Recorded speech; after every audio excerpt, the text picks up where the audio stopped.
Alors, je suis Eric Vedovati, je suis le chanteur du groupe Ex-Vagus. On vient de Grenoble, en France. Voilà.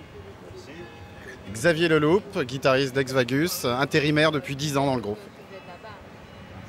Loïc Consolin, bassiste, petit dernier de la bande de Grenoble aussi. Dominique Barboyan au clavier, c'est moi qui ai signé le contrat d'intérimaire du guitariste à l'époque. Eh bien le bonjour, Thierry, donc le batteur du groupe Ex-Vagus depuis bientôt maintenant 10 ans. D'accord. Ok. Dominique, première question, tu as l'air le regard encore un petit peu qui contemple le monde depuis les... Ah mais si tu as vu ça, c'est que tu es très haut, parce que moi je suis très très haut là et je pense pas que je vais redescendre avant plusieurs jours. J'aimerais te demander un souvenir d'un disque que tu as acheté, d'un concert que tu as vu, où il y a quelque chose qui a fait que tu t'es dit que tu avais envie d'être sur scène, de faire de la musique toi-même.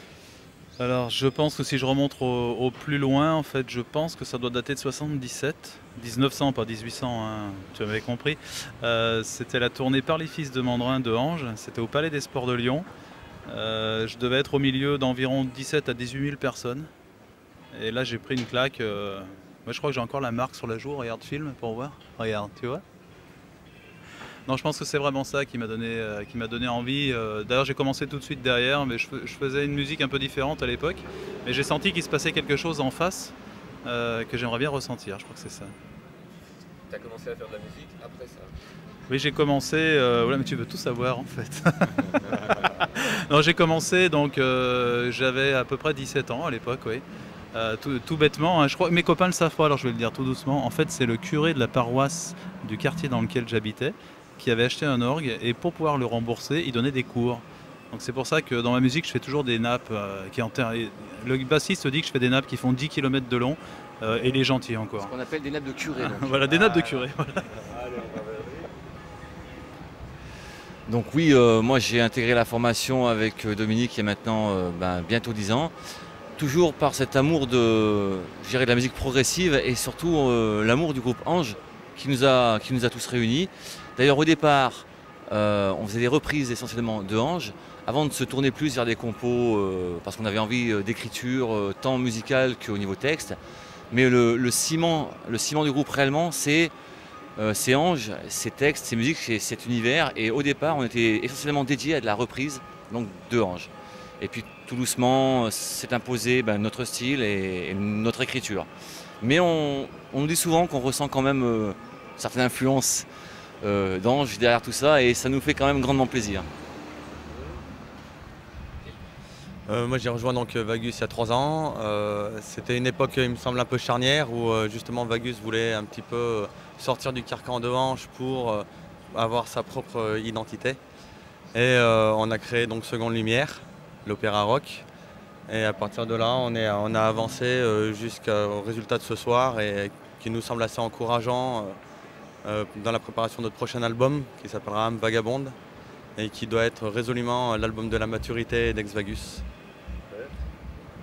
Alors moi je suis le cas un peu spécial, je suis un attardé du prog. Je faisais de la pop rock, j'avais monté un groupe et je suis venu juste pour une audition dépanner il y a plus de 10 ans. Et j'ai fait ma culture prog grâce à Ex-Vagus. Et depuis, j'écoute de plus en plus de prog et je suis devenu fan. Donc merci Ex-Vagus pour l'aventure, mais pour m'avoir fait découvrir le prog et le vivre au quotidien grâce au groupe. Donc très content de faire partie du groupe. Alors moi je fais de la musique depuis 78, je suis passé par différents groupes et puis en 2001 j'ai rencontré les membres d'Ex-Vagus qui cherchaient un chanteur et c'est comme ça que j'ai intégré la formation. Alors un bon souvenir de concert, moi le meilleur de mes souvenirs c'est Peter Hammill à Grenoble en 95, c'était un immense moment parce que j'avais jamais eu l'occasion de le voir. Et puis les concerts d'Ex-Vagus sont toujours d'excellents moments, d'excellents souvenirs. Voilà. 12 secondes. Ouais, ça sera pas okay. Tu veux qu'on se mette plus haut peut-être? Non, c'est bon. Oui. Peut-être que vous pouvez nous dire un mot sur la façon dont vous travaillez vos compositions. C'est la partie de certains. Si vous faites... Tout le monde se penche vers moi. Donc comment est-ce que l'on crée dans Ex-Vagus? Le leitmotiv du groupe, c'est d'associer la musique à des parties visuelles assez fortes. Donc on a besoin pour composer, je pense que maintenant on a vraiment besoin de savoir pourquoi on compose, vers quoi on compose, pour quelle histoire, pour quelle ambiance, pour quelle raison. Donc très souvent, depuis que Vedo est arrivé dans le groupe, c'est lui qui écrit les textes. Donc soit il nous propose des textes et on va chacun piocher dans la sensibilité qu'on aura à la lecture de ces textes et on va essayer de composer. Ou alors on a une ambiance de départ et on va proposer cette ambiance au groupe. Mais tout part d'une ambiance, rien ne part d'une suite de notes écrites sur une partition. Ça c'est ce qui fait qu'on arrive à composer tous ensemble. Parce que chacun d'entre nous peut être amené à proposer une création et tous les autres y adhèrent ou n'y adhèrent pas. S'ils n'y adhèrent pas, on met à la poubelle. S'ils y adhèrent, ensuite on fédère tout ça ensemble et les morceaux en fait sont les morceaux d'Exvagus en finale. La preuve en est, c'est qu'il y a certains morceaux, on en parlait encore l'autre jour, on ne sait même plus qui les a amenés au départ. Donc c'est le lien d'Exvagus, c'est l'aventure humaine. C'est le fait que c'est un groupe et pour nous le mot groupe il a une importance fondamentale. Vous vous réunissez souvent? On se réunit pour des répétitions une fois par semaine. On arrive à doubler jusqu'à 2 fois par semaine quand on a des enjeux aussi importants que le Spirit au 66 par exemple. Voilà, il y a une fiche qui vient de cavaler, c'est celle-là, dans la petite rouge. Alors, est-ce que, en tant que guitariste, parfois sur scène comme ça, le prog laisse une part de l'improvisation? Excuse-moi, j'ai pas entendu la question en fait. Est-ce que le prog laisse de part de l'improvisation? Oui, il y a quelque chose qui est très important dans le groupe. On a tous des influences très différentes, on est très éclectique dans ce qu'on écoute. Et ça permet justement d'être le creuset de toute influence. Donc pour composer, on peut mettre des influences jazz, bluesy. Il y a vraiment une grande latitude. Et j'essaye pour la partie guitare de figer pour pouvoir construire et respecter les compositions, l'harmonie, mais de laisser une part à l'émotion, parce que c'est une musique, comme le disait Dominique, d'ambiance, et de pouvoir justement sur scène se libérer et se laisser porter par l'émotion. Et il y a une grande liberté dans le prog, c'est ce que j'apprécie le plus d'ailleurs. Pour la guitare, c'est un endroit où on peut vraiment évoluer librement, très librement. Est-ce qu'il y aurait de l'ensemble de vos motivations? Cette vision du monde, elle s'est structurée à travers l'album Seconde Lumière, qui a été une manière de mettre en scène une histoire avec un personnage qui mène une quête initiatique en quelque sorte, et qui rencontre tout un tas de personnages. Mais bon, c'est pas la première fois que dans le progressif on fait ce genre de démarche. The Lamb Lies Down on Broadway de Genesis en était une, il y en a eu d'autres, Tommy, etc. Et là maintenant, on a pris l'option de faire plutôt un travail sur chaque morceau, de chercher plutôt à illustrer une musique par un petit thème, par une histoire, mais pas forcément avec un lien entre les morceaux. Peut-être qu'on reviendra au concept dans quelques temps.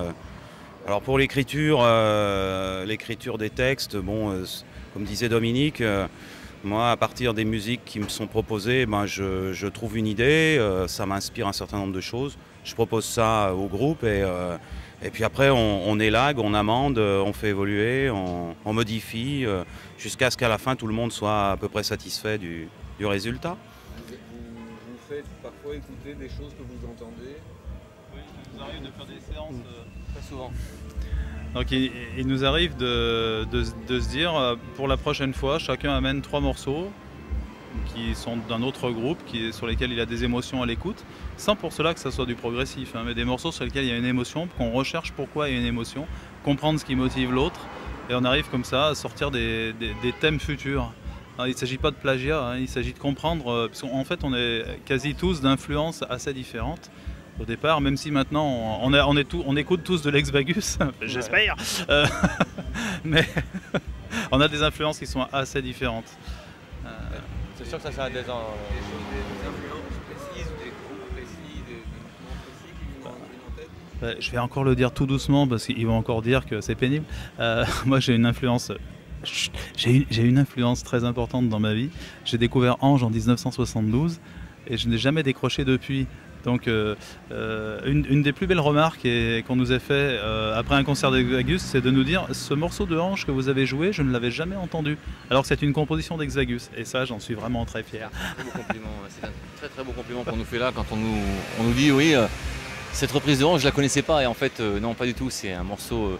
Moi, personnellement, mes influences sont essentiellement tournées vers Marillion, mais des années 80, où là, on retrouve beaucoup d'intention, d'intensité, d'émotion dans les morceaux. Et puis quelques groupes de metal prog, dont Andromeda par exemple, où également on trouve de très très fortes intentions, de très très bonnes émotions.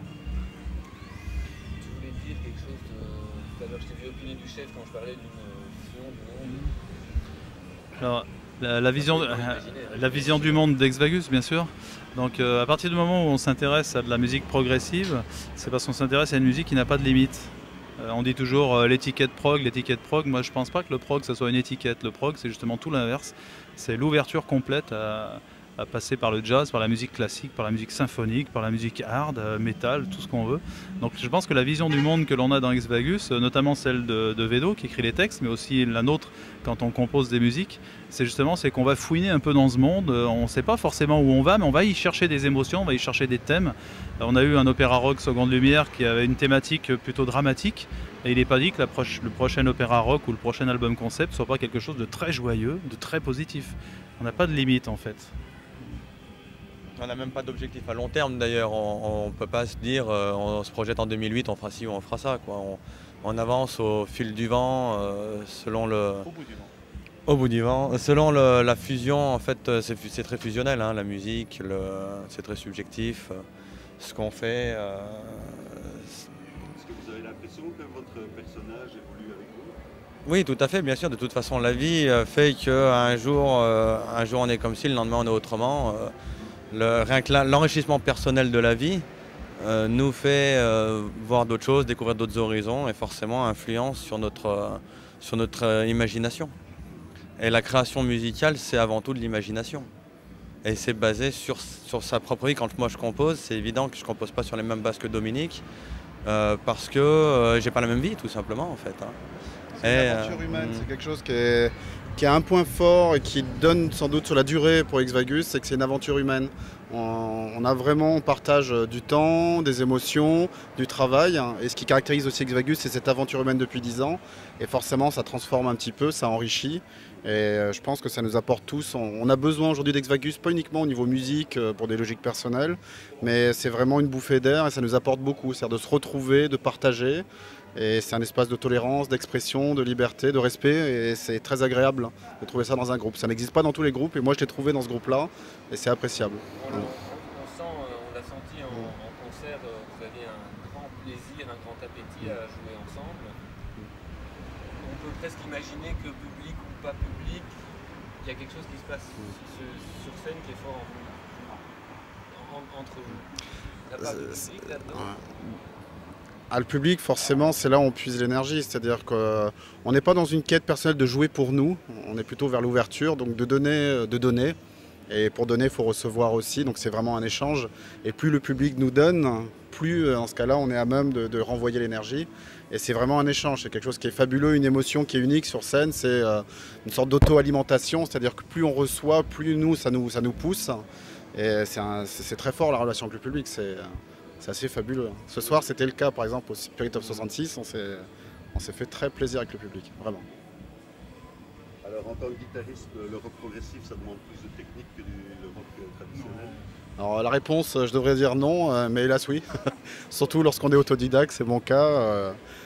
Ça me fait beaucoup progresser, parce que ça demande de sortir des sentiers battus. Et ce que je trouve fabuleux dans le rock progressif, justement, c'est que ça a une image d'être d'une musique élitiste pointue, alors qu'en fait, non, ça permet pas mal d'accidents. Et non, je pense que pour un guitariste, plus on a de culture, plus on est bon techniquement, de l'harmonie, etc., ça aide, bien entendu, mais à preuve, on peut faire illusion. C'est mon cas.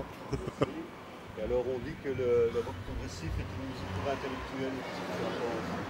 Non, je pense qu'il y a absolument tous les niveaux, il y en a pour tout le monde. Certains groupes, de par leur culture, leur histoire personnelle, font des choix plus spécifiques, plus techniques, plus difficiles. Et puis d'autres s'orientent vers des formes de communication progressive, plus théâtralisées, plus directes, plus immédiates. Ces deux écoles, on pourrait dire une école subjective puis une école plus objective. Ma foi, il y a un public pour tout et c'est bien aussi que ces publics se rencontrent de temps en temps dans des lieux faits pour ça. Alors un lieu comme le Spirit, c'est vraiment, pour nous, c'est magique parce que la France est particulièrement pauvre en lieu de ce genre et c'est pas facile de faire du prog en France. Voilà. Alors dernière question, quel serait pour toi le monde idéal? C'est une vaste question à laquelle j'ai pas de réponse. J'ai pas particulièrement, je sais pas, c'est difficile. Ouais, je réfléchisse. Un monde de paix et d'amour, c'est l'ultime. Moi je pense que c'est le respect, c'est-à-dire que la liberté des uns et des autres, le respect des autres, de la différence. Notamment parce qu'on est différents, oui. Non, mais c'est vrai que ça paraît bateau un peu de dire ça, mais je pense qu'un monde dans lequel il y a de l'amour les uns pour les autres, c'est pas moi qui l'ai dit le premier, hein, ça date de plus de 2000 ans ça, mais je pense que ça permettrait quand même d'ouvrir à des frontières qu'on ne connaît pas encore. Et je pense que c'est ça le monde idéal, effectivement. C'est une question assez difficile, moi, je vais tâcher de répondre correctement. Pour moi, un monde idéal, c'est un monde où tout le monde a sa place. Tout le monde peut s'exprimer, peu importe sa couleur et peu importe ce qu'il pense. Et c'est un monde de tolérance et de respect et c'est surtout un monde où il y a beaucoup de musique et il n'y a pas de barrière.